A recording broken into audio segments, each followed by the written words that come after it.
We are still at Chittanupassana, mindfulness, awareness of the mind.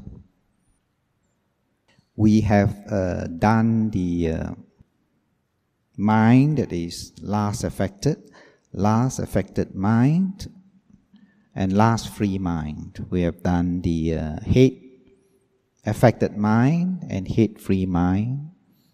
And we briefly covered delusion, moha, affected mind, and delusion, free mind, free from delusion. Now, what is this deluded mind actually? What is this deluded mind? So, characteristics of deluded mind is some sort of a mental blindness. It's like you're not able to see things mentally, not with the eyes, but with the mind. Or it is not knowing the true nature of things. True nature. We only see the surface of the nature. We only see in concepts. We only see a person, we see house, we see dog, we see cat. So we don't see the ultimate conditioned reality of the objects. Like when people scream or say or abuse you with words, we only can catch the concept, then we get angry. But if we are able to see the ultimate nature of the scolding is just air element, then our mind would not be affected. It's just a concept. He says or she says, you are no good, you are bad, you are useless, but you may not be so. Just what she thinks or he thinks of you. So it's just his concept or her concept. So if you also have concept, takes the concept, then you get very angry and disturbed. So in other words, not knowing the true nature of things. The fact is, not knowing the Four Noble Truths, not knowing suffering, cause of suffering, cessation of suffering, way out of suffering. That's why Buddha says that it is because of these four things that covers up our mind, this ignorance that covers up our mind, that we are in a lot of suffering, samsara, birth and death. So, function is to conceal, cover up the real or true nature of the objects. That's the function of the ignorant mind. Just that you can't see, just something like cataract covers up your eye and you can't see clearly what it is, manifested as absence of right understanding, darkness of mind, confusion. So it manifests. So when you feel people who are unreasonable, who are very aggressive, then you know that they have very strong ignorant mind. So they appear as a ill will mind, but they are very strong ignorant mind. They can't see. Proximate cause is unwise attention, perceiving what is true as false, what is false as true. What is the cause of ignorance? Is we take the objects in the wrong way. We don't understand rightly what the object is. Now, if we are able to take the object rightly, then we would not have ignorant mind. For example, if you could see impermanence, and therefore if there is changes, we would not be affected by ignorance. Only when we take the impermanent as permanent, then when things starts to change, we become disturbed, annoyed, and then we suffer because of ignorance. So that's the proximate cause. Ignorance is the root of all unwholesome mind. So it's the cause of suffering. Then we come to the next one, and that is the number 7 is the contracted state of mind as contracted. Sankhitam is called contracted. Now what is this contracted mind? It is some sort of a constricted mind, shrunken, unworkable, stuck, stagnant, drowsy, sleepy. Now it is called the Sankhitam, contracted. Now when you meditate, you do experience these mental states, of course. When you just get stuck, the mind just refuses to work right now. You just say, okay, watch rise and fall, but it won't. It won't. It just want to sleep. It's just drowsy. Everything is not clear. So it's unworkable. You say, watch feeling also doesn't work. Watch the mind also doesn't work. So it's a form of drunken mind. Then the next one, 8, is Vikitam, distracted mind. Now this is clear. Distracted. Distracted mind, restless, wandering, scattered. When our mind does not stay on with the objects, runs all over the place. So it is called the distracted mind. Now why are we distracted? Because of a lot of things that is not done, things that is done, comes with worries, distracted, looking for solving problems. You want to solve problems, a lot of problem in your mind. You're trying to find a solution. Now this comes under the Vikitam, distracted mind. So if you're a meditator, if you have such type of mental states, then you should know it. Knowing. So you should learn to see the mind, what type of mind it is. The more you see the mind, the more you become detached. Then the mind will not pull you all over the place, pull you here, pull you there, makes you suffer.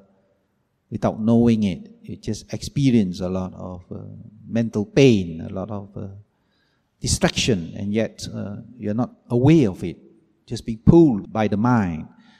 So I always like to say, pulled by the stream. Mind is like a flowing stream, and you just get caught up with the stream, and if the stream just on its way down, and your mind follows on its way down, in other words, become more and more unhappy, become more sad, become more depressed. Because you can not get out of the stream. You are in the stream. And when the stream goes downward, then it pulls your mind downwards.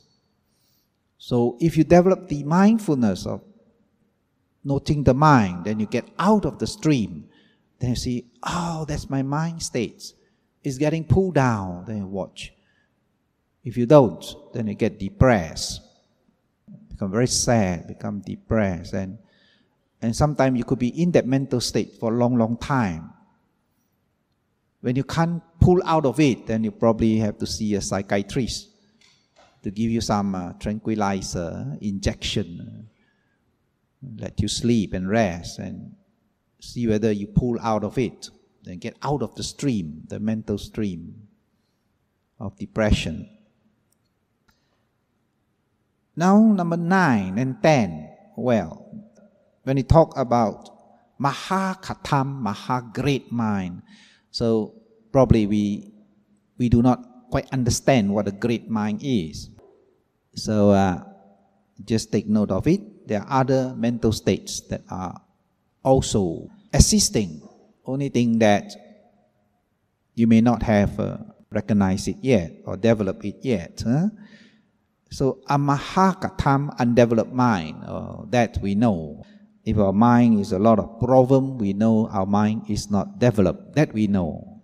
A great mind, we would probably not know. But then not a great mind, undeveloped mind that we would know. When the mind is weak. What is a weak mind? A weak mind is easily fear, easily agitated, superstition, a lot of fear. It's a sign of a weak mind. Now, This type of mind can be easily possessed by beings, unseen beings, or even possessed by another human being. You can manipulate your mind. If you have a lot of fear, very easy for him to cheat you. Just put more fear into your mind, and you do what he say or she say. So it's a sign of a weak mind, a superstitious mind, a mind with a lot of fear. Try not to have this type of mind. If a lot of fear, note the fear mind. Just tell yourself, it's just a state of mind. Fear is just a state of mind. That is all. It arises and it disappears. Every time you watch the mind, you become more stronger. Become detached and watch it. Mind becomes stronger, because once you're pulled by this type of mind, this type of fear, and easily agitated and influenced, then the mind becomes more and more weaker, more and more dependent on external objects. So it's a sign of a weak mind. Sauttara means surpassable mind, number 11. This is a very high mental state. We call it the absorption mind, surpassable, unsurpassable, anuttaram, incomparable. So these are mental states that mentioned by the Buddha, because the Buddha have experienced various types of mind, and so he classified the 16 type of mind that they have experienced. And not only the Buddha, the Arahants or some monks during Buddha's time, they have experienced such type of mental states. So the Buddha would say that there are minds that are lofty, supreme. There are mind that is very concentrated. So in other words, we can if we practice the same way, we could also achieve what the other monks or the Buddha achieved. Sahitam is samadhi, comes from the word samadhi, number 13, samadhi. So it's samahitam, concentrated mind. Now, what is this concentrated mind? It is the one-pointedness of mind, mind fixed to the object. You can recognize it when your mind becomes very peaceful and calm. There are times when you meditate, your mind is very concentrated. Just stay there.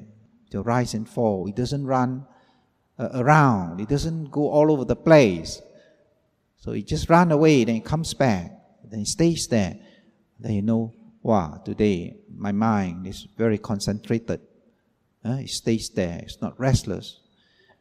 We have different states of mind. Sometimes you have a very concentrated mind, but the next moment, the next 5 minutes, your mind runs all over the place. Or today you may find your meditation very satisfying, but tomorrow it's all different. It won't stay at one place. It's thinking all over the place. So it is not permanent. So do not get depressed, do not get angry or frustrated, and tell yourself, how come my meditation teruk getting worse and worse. Don't go and hit your own self. It's just a mental state due to condition that the whole day you are not watching your mind. So mind has been very disturbed the whole day. So at night you want to sit, your mind won't get settled because the whole day has been disturbed. So in other words, you need to maintain your meditation in daily life as well. If you're able to maintain your meditation in daily life, in the evening when you come back from work and sit in your meditation, you find your mind easily concentrate, right? Asamahitam, number 14, unconcentrated mind. So you know that the mind is not concentrated. So when you meditate, try to note the mind. Now these are mind that quite easy to note. Your concentration today is all right, or your concentration is not strong, it's very weak. Probably you have a lot of problem today. Knowing, come back, rising, falling. Whether the mind is restless, whether the mind is annoyed, agitated, angry, attached. Your mind is thinking about your work, thinking about money, thinking about your family, your house, your car, your installment, they know that's a very attached mind. Attachment mind. It is good that you know so that you will not be very, very attached. You find your mind is highly disturbed when you're very attached to something that you can't have or something that is not settled. Now we come to number 15. Vimutti. Vimutti tam. Freed mind. 15. Vimutti. But in the book here is Vimuttam Vachitam. Consciousness that is freed. Now freed mind, freed from defilements. There are 3 levels of freed mind. Mind that is freed from defilements. Momentary freedom, when mindfulness is present during meditation practices. So the defilement is momentary, inhibited. In other words, every moment you are rising, falling, every moment the mindfulness is there, defilements cannot enter your mind. So it's called momentary freed. You become to have a pure mind. Moment to moment, your purity is moment to moment. You don't see your mind pure because it's so fast, it's just moment. Unless you have a long stretch of moment, then you can see a certain space of purity of mind. So you can't see your purity of mind, your wholesome mind, because it is just so fast, moment to moment. But it built up your mindfulness. And if your mindfulness stays on this momentary, on this vipassana meditation object, then you could actually experience your mind freed from the defilements. You can actually experience it. Mind becomes peaceful, becomes pure. Right?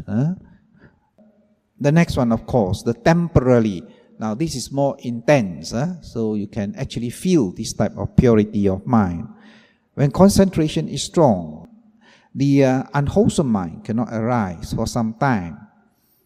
Now this is what I'm talking about just now. If you are very consistent with your meditation and you start to gain very good concentration, and you find that even in daily life you become peaceful. In daily life you become mindful. What you do, you become mindful. And then when this samadhi is built up, when this calmness of mind is built up, then you see these defilements cannot arise for some time. You could actually think that you have attained arahantship because you cannot see the greed arises in your mind. You cannot see the ill will. Even when people scold you, you could smile. You say, hey, you scold me, huh? Very funny, you scold me. You could even smile. It is very strange because they cannot arise. Anger cannot arise in your mind. You are just peaceful, just happy. You can see objects, and objects become very clear, very bright. And you can't seem to get angry as long as that samadhi persists. And it could actually last for hours. Sometimes it could last for days. In between, then you could see anger rising. Then you see very weak. It arises and disappears very fast. Then you see greed arise, but it's not strong. It just arises for a few moments, then disappear. You can actually note it quite clearly. And if once it stays there for a long period of time, 2, 3, 4 hours, 5 hours, you really think that you have achieved enlightenment. You are really pure. So that is the temporary freedom, vimutti, that many meditators have experienced that. So they have told me that they experienced that such types of mind. And I say, yeah, that is temporary freedom. Especially for those who develop samatha meditation and achieve absorption. The book says it can last for 7 days. Just imagine that. Mind is so pure mind. Mind is so pure that defilements cannot arise because they are suppressed, so they are momentarily freed. The mind is free, even if for hours, for a day or so. Of course, the permanent freedom, the permanent vimutti are those who are totally cut off. So, as we practice our wisdom meditation, if you get into various stages of sainthood, the defilements are cut off. So, once one attains to the arahantship, then it's totally cut off. So, in other words, arahant mind is totally free, a freed mind. But you hear people saying, I do not want to have any religion, so I'm a free thinker. But it is not so. You are not free to think. So he thinks that he's free to think. He has no one religion, so he likes to think anything he likes to think. So he's free. But we are not free. Those who consider them free thinker are not free. They are sort of pulled by their greedy mind, by their ill will mind, by their wrong view mind. So they are pulled by these latent defilements in the mind. So not because they want to think, no, that they think. A lot of time, the mind just think by itself. Autopilot, it just think by itself when they get disturbed. You see this type of people, he say, I'm a free thinker, but he's not free. You're very disturbed, you get very angry, and then you get very strong view. He didn't put a label there, but he has very strong view. So if you don't agree with his view, he get very angry. So it's not vimutti. No, vimutti, free mind. But then arahant, so Buddha, really have a free mind. In other words, they are no longer controlled by wrong views, by anger, by craving. Now then, we have covered this mind. So, in fact, to attain the freedom of mind, you have to 10 factors to overcome. 10 factors. First 3 are rites and rituals, doubts, wrong view of a personality, ego. If you're able to do that, then you attain the first state of sainthood. The second state is reduce the intensity of craving and aversion, ill will. Third stage is the elimination of sensual craving of the senses and ill will. So you can never get angry anymore. And the arahant get rid of the other 5. Attachment to form and formless sphere, conceit, restlessness, and ignorance. So these are the things that wisdom meditator have to go through step by step as we meditate and get into insight and start to see things as they really are, become more detached. Then the defilements become weakened. These are automatic. Don't force yourself. Don't force yourself. Don't say, this is greed, that is greed, and you can't survive as a human. Then we are not monks nor nuns. So we don't force ourselves that everything we need to cut because that is greed. No, it is not so. What we do is we try to reduce the heavy unwholesome action. We keep the 5 precepts. Well, if you work, you strive hard, you earn money, well, then you are allowed to spend your money. It's legal. You can spend your money. You can wear nicely, you can eat nice food, you can buy a nice house. There's no problem about that. And you must not forget about the spiritual life, because worldly life by itself does not give you full contentment. No matter how rich you are, you get discontent. Only spiritual life produces contentment. As you progress in your material life, and if you go together with your spiritual life, then you have material and spiritual. You have contentment of what you have. If you have 100,000, you're contented with 100,000. As you strive towards more, if you're 1,000,000, then you're contented with 1,000,000. Does not mean that contentment means I don't want anything. No, you still strive for it, but you don't cry when you can't have it. There's a difference that when you reach the target, you're happy all the way. Instead of people striving to have the target and they suffer all the way, and when they reach there, then the target is no longer what they want anymore. They want a higher target. So the whole life they're striving with a lot of tension, with a lot of frustration and anger and hatred, and very soon they get mental and physically sick, and they spend a lot of their money going to see doctor. So you need to do both ways. As you strive for your material security, you need to strive for your spiritual security as well. Spiritual life act as a buffer. Whenever you get depressed, when you can't get what you want, when you're striving and people put obstruction to your path of attaining your material gain, then you fall back on your spiritual life. Then you note, aware, mindful, obstruction. Then you see how to go around it. If you can't go straight, then you got to go around it. If you can't go around it, then you climb up the ladder and go overhead it. Wisdom, that's what meditation is. You develop your spiritual wisdom, but you could also apply it in your worldly life. Don't use your head to knock against the wall. That is no wisdom.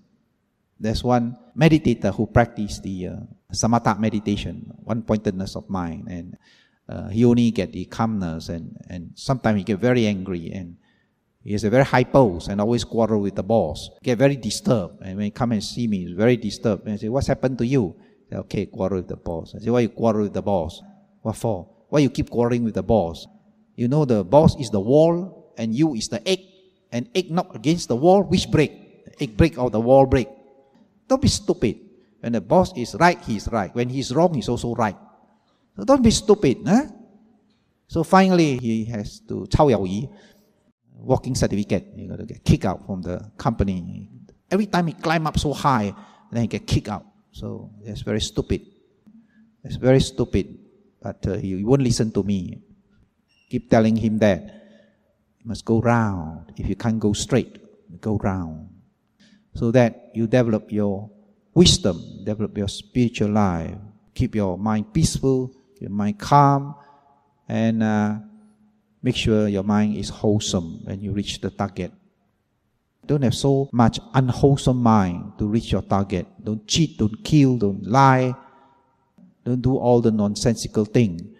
And once you reach your target, you may not be fulfilled. You may feel a lot of remorse. You do a lot of wrong things and you reach the top. Then you feel life is so miserable. Everybody hates you. Everybody dislikes you. Even though you reach your target, you feel so unhappy because you never try to walk the spiritual path as well. So you need to walk the spiritual path. Worldly life is important. You need money to survive. No money, we can't survive. We need security. We need a roof over our head. We need money for our children. So it's important. Don't say greed, cut, everything cut. Then what do you think you are? A monk. So you're lay people. So you meditate, but you must know where you are. So there's no conflict. If you do not know where you are, then you have a lot of mental conflict. Then you don't know where to go. Are you going left or you're going right? So use your mindfulness, right? Note your mind. When you're confused, you're confused. Then be detached. Just note your mind. Confusion. Let it go away. Then you can see things clearly. When the mind is confused, you can't see things clearly because it's a kind of blindness, mental blindness. So you note it and let it disappear, then you can see once the blindness is not there. So watching the mind is important, today's subject. There are these 16, if you refer to the books, but some of them you have not, it's too high probably for you to understand. You probably know that mind can be developed to a very high, to a very great level. If we strive for it, we can really develop our mind to a very high degree. Do not be just, think that this thing cannot be achieved. Then you will not have the energy, then you will not have the striving towards it. It can be achieved. A lot of these mental states here can be achieved. So, according to the book, that comes under the contemplation of mind objects. But I told you before, it's much more easier to just see what is in the mind than to put that in a a compartment, like greed mind or ill will mind is, of course, easy to figure it out. When you get angry, it's ill will mind. But it would also be more easy to note your mental state. If your mind is scolding somebody, then you know scolding mind is scolding somebody. So if you want to drink, then you know it's drinking. When you are in the formal meditation, just note what you can. If you can't, just let it go. Don't recollect, what did I say just now? What did I think just now? Forget about it. Go means go. You must have the present object arising now, here and now. What is arising here and now? You can't get it. Okay, restless mind. Name it as just a restless mind, then go back, rising, falling. You may stay a little while with the mind, but if you can't see the mind, then it's no use staying there. Then you note it just as a restless mind, and then come back to rising and falling. If you can, then you note it. Then the mind becomes more and more clear. It becomes more clear, more easier to see the mind if you use the body first, because the body object is more gross, so it builds up the mindfulness. Mindfulness is built up. When it becomes peaceful, then the mind becomes very clear, right? Mind becomes peaceful means all the defilements settle down. Then the mind becomes very clear. We have clarity of mind, sampajana. Only when you have this clarity of mind, everything is revealed. You can see your mind clearly, you can see your body, feelings all very clearly. Okay?